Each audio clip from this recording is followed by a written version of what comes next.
محترم جناب حضرت مولانا محمد احسن سلفی صاحب،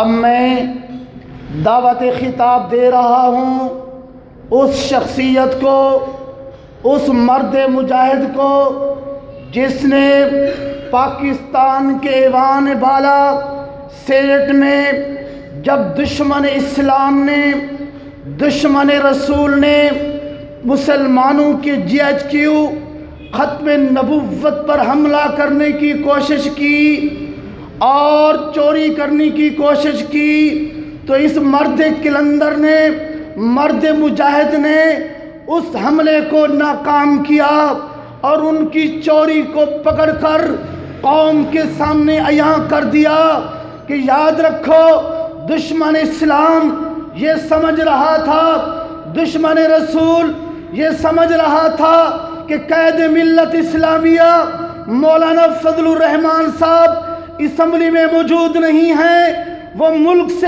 باہر ہیں اور وہ بآسانی حملہ کر لیں گے، وہ چوری کر لیں گے، لیکن ان کو یہ پتہ نہیں تھا کہ اسلام کے پہرہ دار جاگ رہے ہیں۔ دشمن اسلام کو یہ پتہ نہیں تھا کہ اسلام کے پہرہ دار جاگ رہے ہیں۔ اگر کوئی حملہ کرے گا، اگر کوئی چوری کرے گا تو ہم اس کے حملے کو ناکام کر سکتے ہیں، اور الحمدللہ کر کے دکھایا ہے۔ وہ مرد مجاہد، وہ مہمان خصوصی آج ہمارے اس اتحاد امت سیمینار میں موجود ہیں۔ میں اس مرد مجاہد کو اپنے اس اب اتحادی مشاورتی کونسل کے زیر تمام اتحاد امت سیمینار میں دعوت خطاب دے رہا ہوں۔ تشریف لائیں مجاہد اسلام حضرت مولانا سینیٹر حافظ حمداللہ صاحب، مرکزی رہنما جمعیت علماء اسلام۔ نعرہ تکبیر، نعرہ تکبیر۔ جمعیت علماء اسلام، قائد جمعیت مولانا فضل الرحمان۔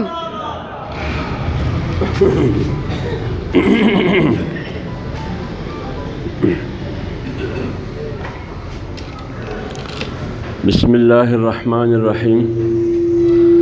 الحمد للہ نحمده ونستعینه ونستغفره ونؤمن به ونتوکل علیہ ونعوذ باللہ من شرور انفسنا ومن سیئات اعمالنا، من يهده الله فلا مضل له ومن يضلله فلا هادي له، وأشهد أن لا إله إلا الله وحده لا شريك له، وأشهد أن محمدًا عبده ورسوله، أرسله بالحق بشيرا ونذيرا وداعيا إلى الله بإذنه وسراجا منيرا، صلى الله تعالى عليه وعلى آله وصحبه أجمعين، أما بعد، فأعوذ بالله من الشيطان الرجيم، بسم الله الرحمن الرحيم۔ يا أيها الذين آمنوا اتقوا الله حق تقاته ولا تموتن إلا وأنتم مسلمون، واعتصموا بحبل الله جميعا ولا تفرقوا۔ يا أيها الذين آمنوا اتقوا الله وقولوا قولا سديدا يصلح لكم أعمالكم ويغفر لكم ذنوبكم، ومن يطع الله ورسوله فقد فاز فوزا عظيما، صدق اللہ مولانا العظیم۔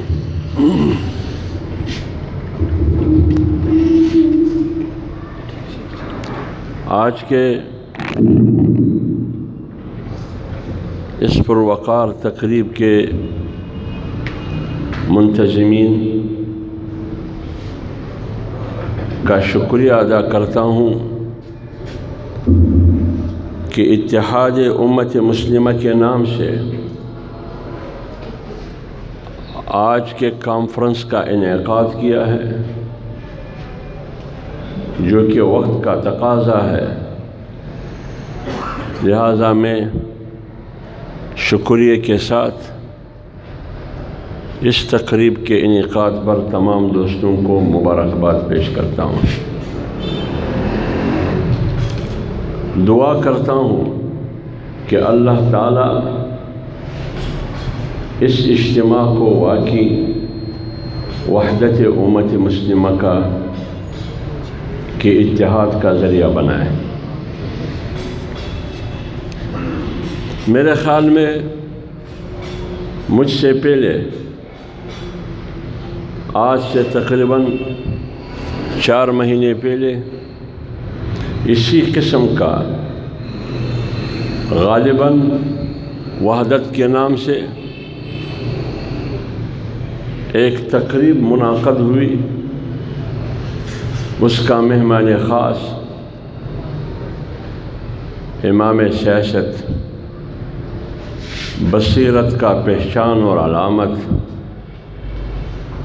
اسلامی نظریاتی کونسل کے چیئرمین، ممبر قومی اسمبلی حضرت مولانا محمد خان شیرانی صاحب دامت برکاتہم العالیہ بھی تشریف لا چکے تھے،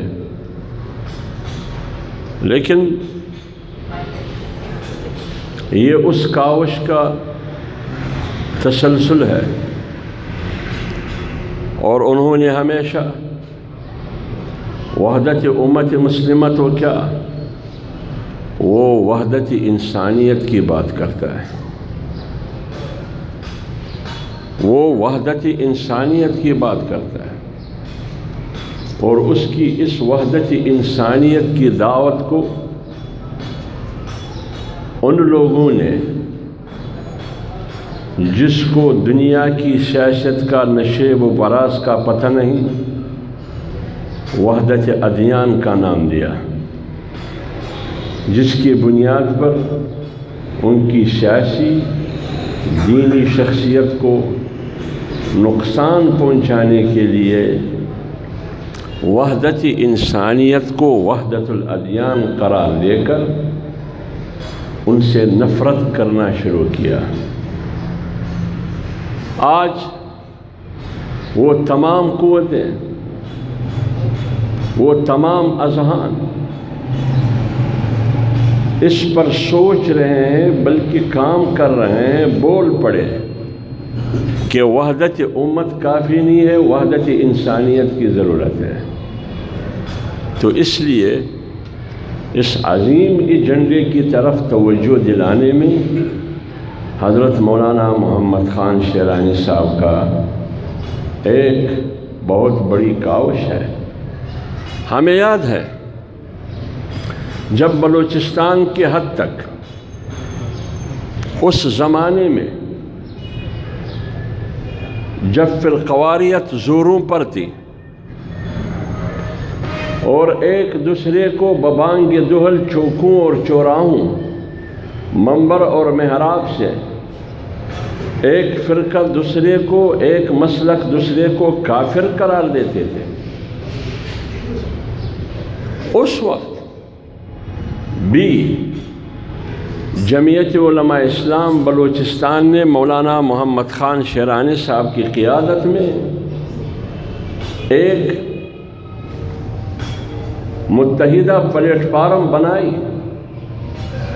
جس میں تمام مکاتب فکر کے لوگ شریک ہوئے۔ امام کے نام سے اتحاد ملت اسلامیہ محاذ، جس کا مخفف امام بنتا ہے، وہ پلیٹ فارم دیا۔ اس کے نتیجے میں ہوا کیا؟ اس کے نتیجے میں اس بنیاد پر کہ آپ نے اپنے پلیٹ فارم پر شیعہ کو بٹھایا ہے، لہذا ان پر شیعہ کے فتوے لگے، ان پر ایرانی ایجنٹ کے فتوے لگے، ان پر مرتد ہونے کے فتوے لگے، لیکن وہ کام چلتا رہا تسلسل کے ساتھ۔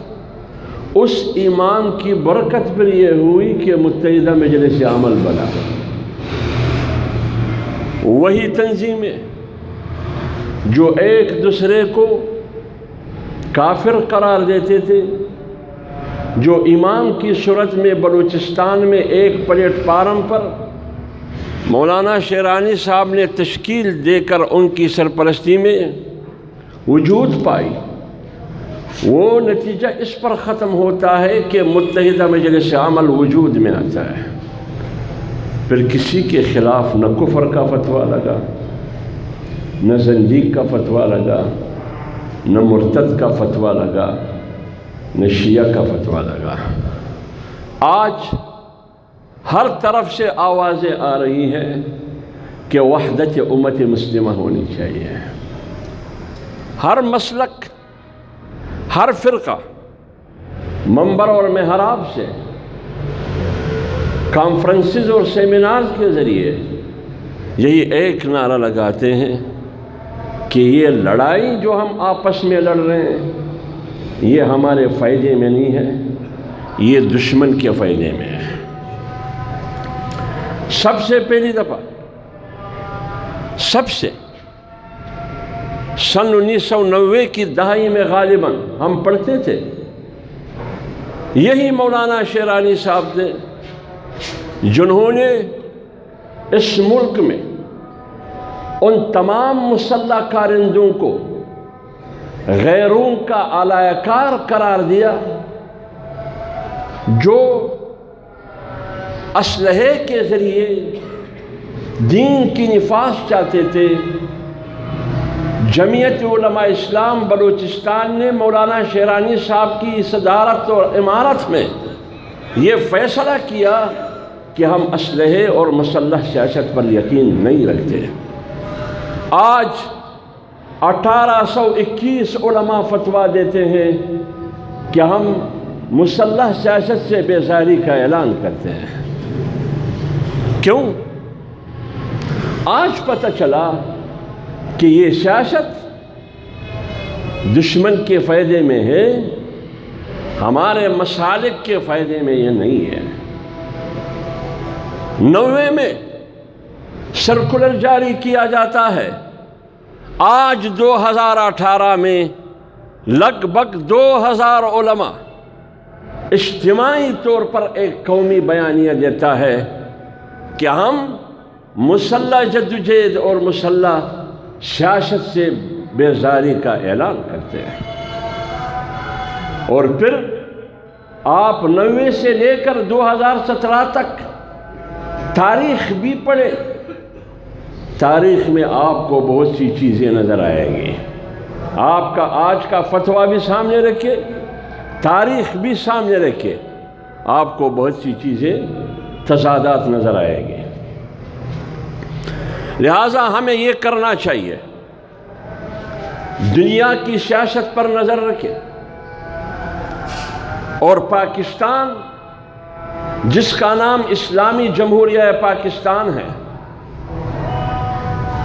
یہ بھی دنیا کی جو سیاسی اور بین الاقوامی بیانیہ ہے اس کے ساتھ ایک پیچ پر کھڑی ہے۔ اب ہمیں کیا کرنا چاہیے؟ ہم نے اس ایجنڈے کے ساتھ دینا ہے یا نہیں دینا ہے؟ اگر ہم نے دشمن کا کام پورا کرنا ہے تو لڑتے رہو جیسے کہ ہماری عادت ہے اور ہم لڑتے رہے ہیں۔ آج سے تقریباً 12 سال پہلے امریکن کی ایک تھنک ٹینک ہے، ایک نے ایک رپورٹ بنائی ہے غالباً 80 صفحات پر مشتمل، اور آپ کے بارے میں بنایا ہے۔ وہ ہمیں 4 حصوں میں تقسیم کرتے ہیں مسلمانوں کو۔ ایک وہ طبقہ ہے جو اسلام کو دین سمجھتا ہے، اسلامی سیاست کی بات کرتے ہیں۔ ایک وہ طبقہ ہے، وہ اسلامی سیاست کی بات کرنے والے دیوبندیوں میں بھی ہے۔ میں آپ کے سامنے کھڑا ہوں، مولانا شیرانی آپ کے سامنے کھڑا ہے، قائد جمعیت مولانا فضل الرحمان صاحب آپ کے سامنے کھڑا ہے، بریلویوں میں مولانا شاہ احمد نورانی صاحب ان کی زندگی آپ کے سامنے ہے، اور بھی بہت سے نام ہیں۔ جماعت اسلامی کی قیادت آپ کے سامنے ہے۔ اہل حدیث میں پروفیسر ساجد میر، علامہ شہید احسان الہی ظہیر، آگے جا کے بہت سے نام ہیں۔ بریلویوں میں بھی ہے، دیوبندیوں میں بھی ہے، سنی میں بھی ہے، شیعہ میں بھی ہے۔ ہر مکتبہ فکر میں ہے اسلامی سیاست کرنے والے کہ اسلام کو محض چند اعمال کا مذہب نہیں سمجھتا، بلکہ اس کو ایک دین مکمل ضابطۂ حیات سمجھتے ہیں، جس میں آپ کو سیاست، اسلامی سیاست کی رہنمائی ملے گی، اس میں آپ کو معاشی میدان میں رہنمائی میسر ہے، اس میں آپ کو حکومت کرنے کا طریقہ کار بھی میسر ہے، نظام حکومت کو کس طرح چلانا ہے، یہ تمام چیزیں ہیں اس میں۔ اس لیے دنیا کی پیٹھ میں مروڑ ہے کہ اسلامی سیاست کرنے والوں کے سامنے نظام سیاست، معیشت، عدالت یہ ہے، باوجود اس کے کہ ماضی میں تجربہ بھی ہے حکومت کرنے کا۔ لہٰذا اگر میرے سرمایہ دارانہ نظام کو اگر سب سے بڑی رکاوٹ اور خطرہ ہے تو وہ طبقہ ہے جو اسلام کو دین سمجھتا ہے اور اسلامی سیاست پر یقین رکھتے ہیں۔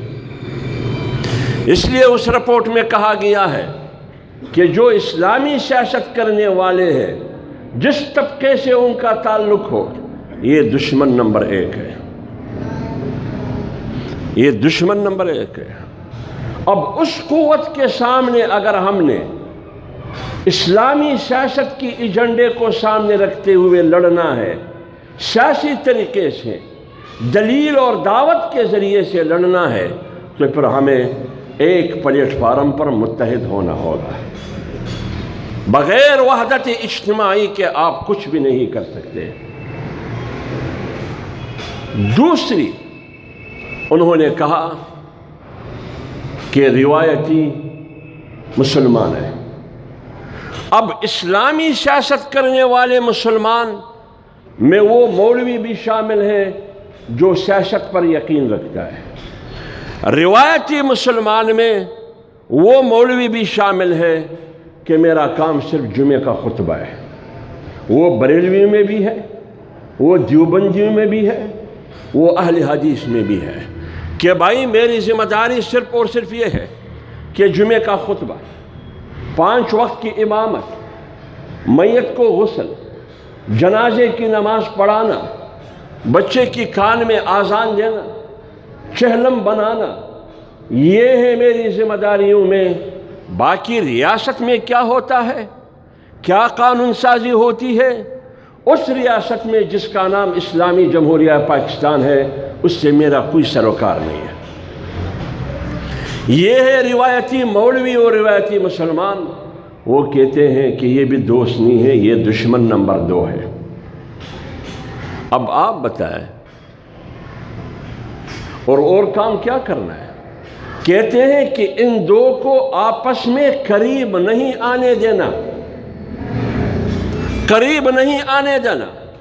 جس دن یہ اسلامی سیاست کرنے والے اور روایتی مولوی اور مسلمان اکٹھے ہو گئے، اسی دن ہمارا ایجنڈا اور ہمارا منصوبہ زمین بوس ہو جائے گا۔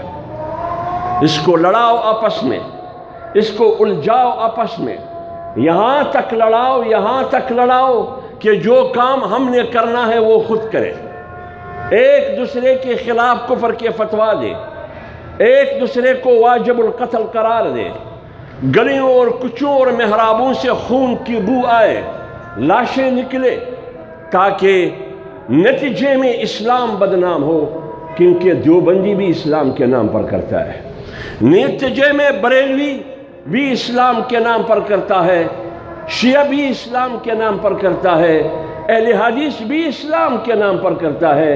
تو ہمارا کام ہو جائے گا، ایک تو یہ زمین ان لوگوں سے خالی ہو جائے گی، دشمن کا صفایا ہو جائے گا، اور جو سرمایہ دارانہ نظام نیو ورلڈ آرڈر کے نظام کے راستے میں سب سے بڑی رکاوٹ ہے اسلام، وہ بدنام ہو جائے گا، ہمارا کام ہو جائے گا۔ یہ ہے بین الاقوامی سیاست۔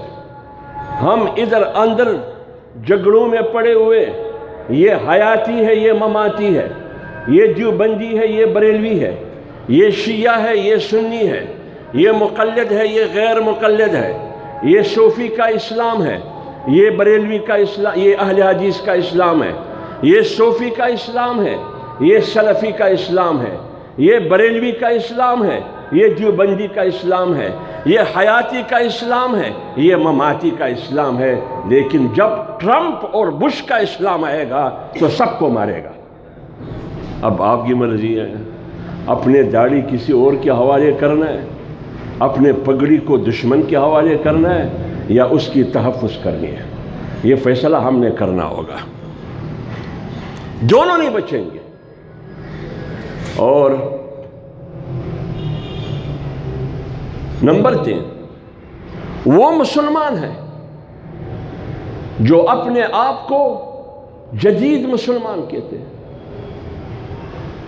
وہ آپ کو معلوم ہے کہ وہ اسلام کی تشریح اس انداز میں کرتے ہیں جس پر مغربیت غالب ہو، اور اسلامی تہذیب کہیں نظر بھی نہ آئے، لوگوں کو ورغلاتے ہیں۔ جیسے کہ آپ میڈیا پر دیکھتے ہیں، مختلف قسم کے لوگ، مختلف چہرے آپ دیکھتے ہیں۔ میں نام نہیں لیتا ہوں کسی کا، آپ خود سمجھتے ہیں کہ وہ کون لوگ ہیں۔ اسلام کی تشریح اس انداز میں کرنا تاکہ مغرب خوش ہو۔ وہ کہتے ہیں کہ یہ ہمارے اپنے ہیں، اس پر ہم سالانہ اربوں ڈالر خرچ کرتے ہیں پوری دنیا میں، بالخصوص اس خطے میں، لیکن اس کے پاس نہ منبر ہے نہ محراب، نہ اس قسم کا کوئی پلیٹ فارم ہے۔ اس کو میڈیا میں موقع دینا چاہیے۔ اس لیے رمضان المبارک میں آپ کو رمضان کے فضائل، اسلام کے خد و خال، جناب رسول اللہ صلی اللہ علیہ وسلم کی زندگی، وہ ہمیں ایک اداکار، گلوکار یا گلوکارہ اور اداکارہ بتاتے ہیں۔ اسلامی سیاست کرنے والوں کو کوئی بھی برداشت نہیں کر سکتا، روایتی مسلمان کو کوئی بھی برداشت نہیں کر سکتا۔ تو جب دشمن آپ کو برداشت کرنے کے لیے تیار نہیں ہے تو پھر ہم ایک دوسرے کے ساتھ کیوں لڑتے ہیں؟ اس کا فائدہ کس کو ہوگا؟ نمبر 4، سیکولر اور لبرل مسلمان ہیں۔ سیکولر اور لبرل مسلمان ہیں۔ اس کی ایک مثال میں دیتا ہوں، باقی سیکولر کیا ہے، لبرل کیا ہے، اس کا ایک مثبت پہلو بھی ہو سکتا ہے، منفی پہلو بھی ہو سکتا ہے۔ کہتے ہیں کہ اسلام اعتدال پسند مذہب ہے۔ اگر اس کا معنی آپ لبرل سے کریں تو بھی کوئی قباحت نہیں ہے، لیکن جو لوگ سیکولرزم اور لبرلزم کی تشریح کرتے ہیں، جو اس کے چمپین اور علم بردار ہے، انہوں نے سیکولرزم کو بدنام کیا ہے، لبرلزم کو بدنام کیا ہے۔ جیسے ہم اسلام کی وہ تشریح کرتے ہیں، وہ کردار دکھاتے ہیں کہ میری تشریح اور میری کردار کی وجہ سے پوری دنیا میں اسلام بدنام ہو چکا ہے، لہٰذا وہ سیکولرزم میں انتہا میں گئے، ہم اسلامی انتہا پسندی میں انتہا میں گئے۔ اور قرآن اور روایات ہمیں کہتا ہے لا تغلو فی دینکم، دین میں غلو سے کام نہیں لینا چاہیے، انتہا پسندی سے کام نہیں لینی چاہیے۔ اسی سے شدت پسندی پیدا ہوتی ہے، شدت پسندی کے نتیجے میں عداوت پیدا ہوتی ہے، عداوت کے نتیجے میں ایک دوسرے کی مار داڑ کی نوبت آئے گی۔ ایاکم والغلو فی الدین فإنما ہلک من کان قبلکم بالغلو فی الدین۔ آپ سے پہلے جتنی بھی قومیں، جتنی بھی لوگ تباہ ہوئے ہیں، وہ اس انتہا پسندی کی وجہ سے تباہ ہوئے ہیں۔ اس کا معنی یہ ہے کہ اسلام انتہا پسندی کا نام نہیں ہے، اس کا معنی یہ ہے کہ اسلام شدت پسندی کا نام نہیں ہے، اس کا معنی یہ ہے کہ اسلام مار داڑ، قتل اور غارت گری کا نام نہیں ہے۔ پوری قرآن میں آپ مجھے یہ نہیں بتا سکتے کہ اللہ تعالیٰ نے تلوار سے قسم اٹھایا ہو، لیکن قلم سے قسم اٹھایا ہے۔ لہٰذا میرے لیے سب سے بنیادی تلوار میری قلم اور میری زبان ہے۔ آپ اس ماحول میں وہ فیصلہ کرے جو ماحول آپ کو اجازت دیتا ہے۔ آپ کے سامنے جناب رسول اللہ صلی اللہ علیہ وآلہ وسلم کی دو قسم کی زندگی ہے، اس کو سامنے رکھ کر فیصلہ کرے۔ باقی کسی قسم کی منطق اور فلسفے کی ضرورت نہیں ہے۔ ان کی دو قسم کی زندگی ہے، ایک مدنی زندگی اور ایک مکی زندگی۔ اب آپ اپنے ماحول کو دیکھیں کہ آپ کا ماحول مکی ہے یا مدنی ہے۔ جناب رسول اللہ صلی اللہ علیہ وسلم مکی زندگی میں دشمنوں کے نرغے میں ہے، کوئی بھی دوست نہیں ہے، اگر ہے تو چند ہے، سارے اقوام دشمن ہیں۔ آج کی اقوام متحدہ کی تشبیہ آپ اس اقوام سے دے سکتے ہیں، وہ سارے اکٹھے ہو کے ان کو مارنے کے لیے، ان کی پروگرام کو ان کا پروگرام کی راستہ روکنے کے لیے، ان کو شدت پسند اور فسادی ڈکلیئر کرنے کے لیے، کیونکہ اس کا پیغام لوگوں میں نفرت پیدا کرتا ہے، فساد پیدا کرتا ہے۔ اسی پر اتفاق ہوا کہ رسول محمد کے محفل میں اور ان کی مجلس میں اور ان کے مذاکرے میں نہیں جانا چاہیے۔ کیوں نہیں جانا چاہیے؟ کیونکہ اگر آپ ان کے محفل میں جائیں گے تو بیٹا باپ کا نہیں رہے گا اور بیٹی ماں کی نہیں رہے گی۔ کیوں؟ ایک کلمہ پڑھے گا دوسرا نہیں پڑھے گا، گھر گھر میں لڑائی ہوگی، محلے میں اور خاندانوں میں لڑائی ہوگی۔ کیا میسج دیتے ہیں؟ یہ میسج دیتے ہیں کہ وہ اور اس کا پیغام یہ افراتفری، انتشار اور فساد کی سبب بنتا ہے۔ تو یہی کچھ آپ کے بارے میں بھی کہا جاتا۔ تو جب ہم خود انتشار کے شکار ہوتے ہیں تو پھر آپ بتائیے دشمن کا کام کر رہے ہیں یا دوست کا کام کر رہے ہیں؟ یہ اسلام کی خدمت ہے یا اسلام کی دشمنوں کی خدمت ہے؟ جب ان کی زندگی مکے میں وہ ہے، کیا وہ مکلف کس چیز کا تھا؟ دعوت کا مکلف تھا، دلیل کے ذریعے، نمونے کے ذریعے، کردار کے ذریعے۔ جب مدینے کی ریاست کی حاکمیت ان کے ہاتھ میں آئی، بالقوت نافذہ ہے۔ پیغام یہ تھا کہ میں نے انسان کو آزاد بنانا ہے، انسانیت کی غلامی سے نکالنا ہے۔ جیسے کہ ربعی بن عامر سرداران فارس کے ایوانوں میں وہ پوچھتے ہیں کہ مقصد کیا ہے؟ وہ کہتے ہیں کہ مقصد یہ ہے کہ میں انسان کو انسان کی غلامی سے نکال کر اللہ کی غلامی میں داخل کروں، من عبادت العباد الى عبادت اللہ۔ تو پھر لا الہ الا اللہ کا معنی کیا ہے؟ اس کا معنی بھی نہیں ہے۔ ایاک نعبد کا مفہوم کیا ہے؟ پھر ایاک نعبد کے بعد ایاک نستعین کیوں لایا گیا ہے؟ کیوں آپ نے دنیا کے خداؤں کو چیلنج کیا؟ جب آپ نے دنیا کے خداؤں کو چیلنج کیا تو مصیبتیں آئیں گی، مشکلات آئیں گی، پریشانیاں آئیں گی، تو ہاتھ اٹھائیں گے ایاک نستعین، میرا کوئی مددگار نہیں ہے، پھر مدد کرنا ہے۔ اب بتاؤ اہدنا الصراط المستقیم، کس راستے پر چلو؟ راستہ بتاؤ۔ اور دوسری زندگی ان کی مدنی زندگی ہے۔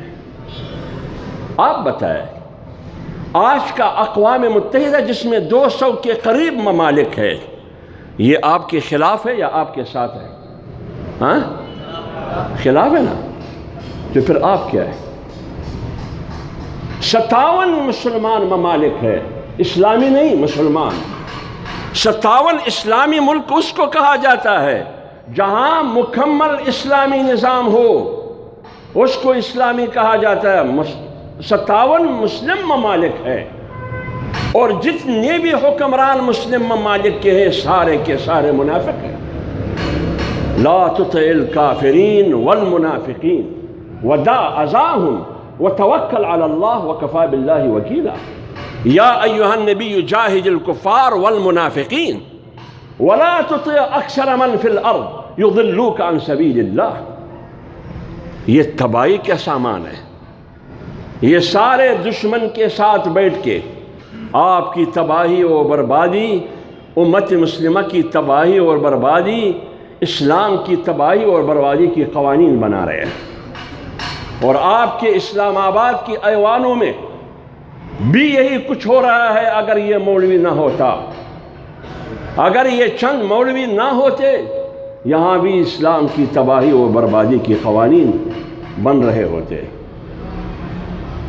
اس کو کوئی پرواہ نہیں ہے۔ تو جب مدنی زندگی ہے، قوت نافذہ ہاتھ میں آیا، آپ کو معلوم ہے اگر آپ نے انسان کو انسانیت کی غلامی سے نکالنا ہے تو 3 چیزوں کی ضرورت ہے۔ انزلنا معہم الکتاب، نمبر 2 والمیزان لیقوم الناس بالقسط، نمبر 3 وانزلنا الحدید۔